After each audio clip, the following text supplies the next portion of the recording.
again, when we look at this week's schedule as we're laying it out, we've got a game, thankfully, where both teams are over 500. Yep. This game that we just talked about, Bucks and Lions, is another one of those. And then the Eagles and the Vikings are one of them as well. And the Vikings are coming off of a bye, off of the win that you were on the sidelines for against the Browns. When you were talking to Kevin O'Connell and about JJ McCarthy, the general sense from outside the building in the media is that this ankle injury is just to give him a breather because the first two games for him outside of the fourth quarter on Monday Night Football Week 1 were just so overwhelming for the kid. What did you glean in the broadcast meetings and some of your conversations, Sarah, about how they view J.J. McCarthy going forward for this first year for him as a starter?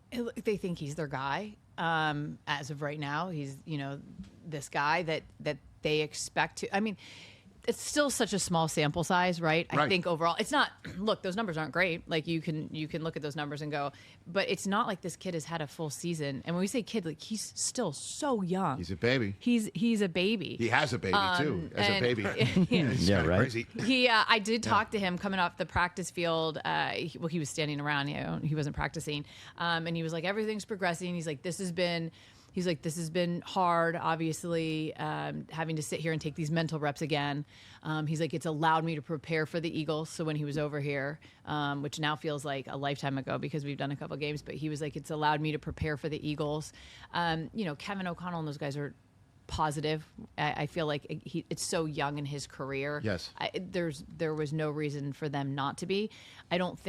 I think the line is a real problem for them, and hopefully they're healthier than when I saw them a couple weeks ago because they came over here, were dealing with injuries, continued to get hit with injuries, and they were in a situation where they were going 2 and 3 on this depth chart and shifting stuff around, and that was a game that like Cleveland controlled most of the game. Yeah. I mean, we thought Cleveland was going to pull that one out.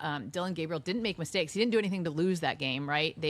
And the Vikings, if it's not for Justin Jefferson, and we've all heard this narrative before, how many times, if not for Justin Jefferson, like pulling out a couple of huge grabs and then Jordan Addison going down the field. I mean, this was a last drive to win the game sort of thing. That could have definitely gone another way. So it's not like the alternate version was lighting it up, right?